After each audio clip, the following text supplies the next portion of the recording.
Aplix, tontonannya anak kedokteran.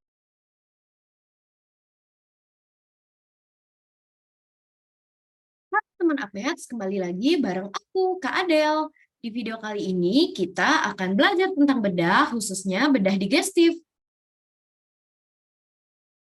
Adapun learning outcomes kita kali ini yaitu teman Apex mampu mengetahui definisi, manifestasi klinis, dan beberapa diagnosis banding hernia. Nah, topik utama kita hari ini tentu saja tentang hernia. Jadi hernia itu adalah benjolan yang terjadi akibat keluarnya bagian organ dari pembukaan abnormal pada dinding perut. Gejalanya terlihat ada benjolan pada dinding perut hingga skrotum. Keluhannya membesar saat batuk atau mengejan, bisa ada nyeri, bisa tidak ada nyeri.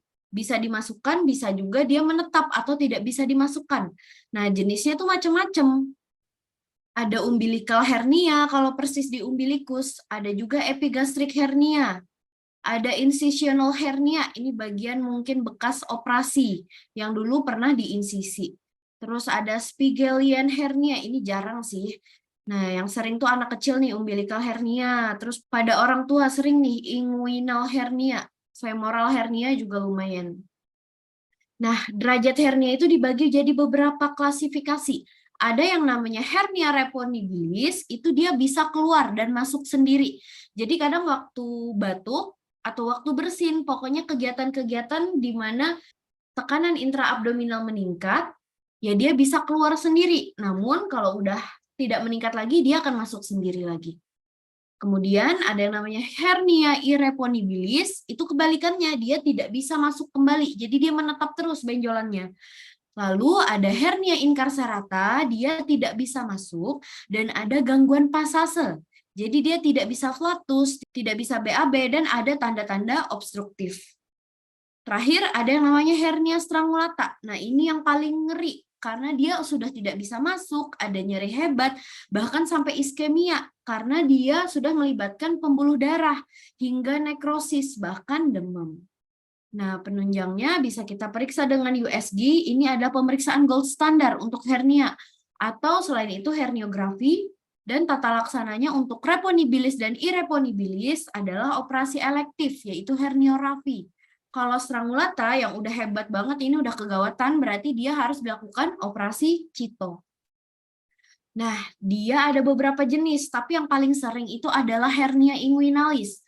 Ada yang direct, ada yang indirect, atau biasanya disebut lateralis dan medialis. Makanya biasanya hernia inguinalis ini disingkat menjadi HIL dan HIM.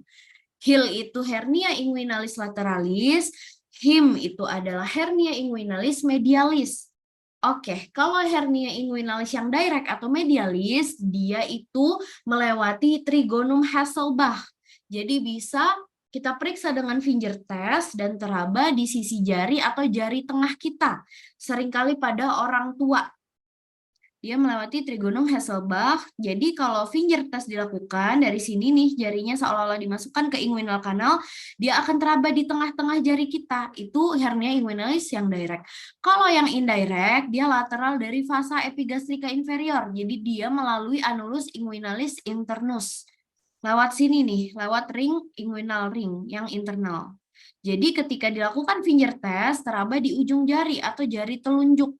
Nah, ini merupakan penyakit kongenital atau bisa juga pada bayi.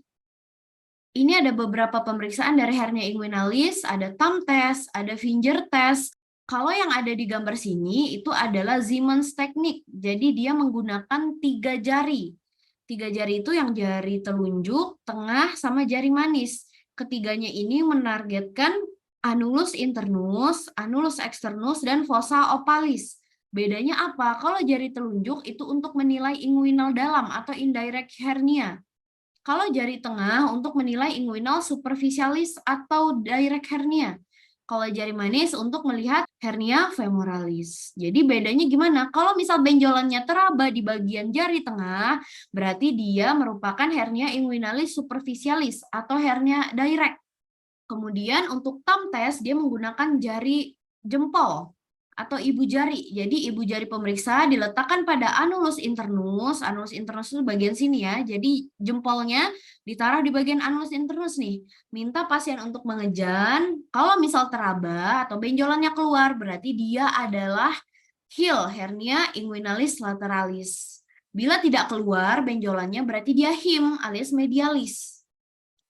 Kemudian ada yang namanya finger test. Jadi jari telunjuk itu di bagian anulus externus. Bagian sini nih telunjuk kita.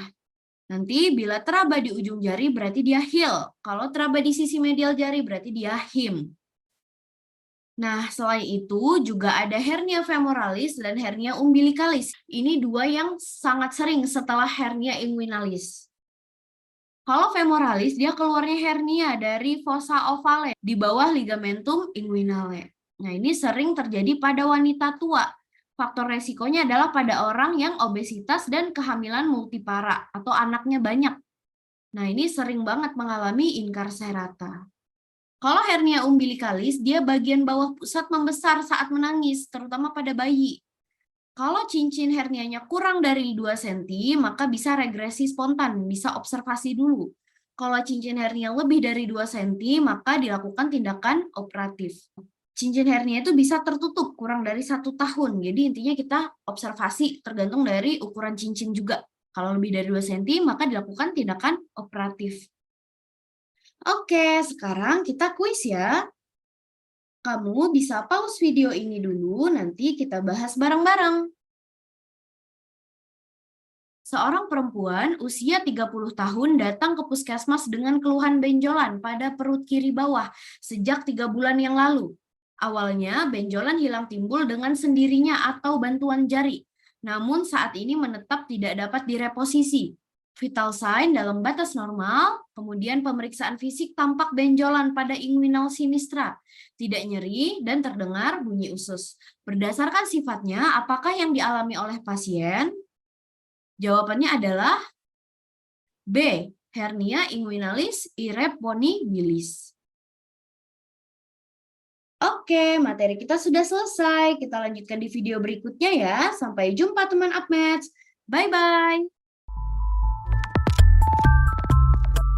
Uplix, tontonannya anak kedokteran.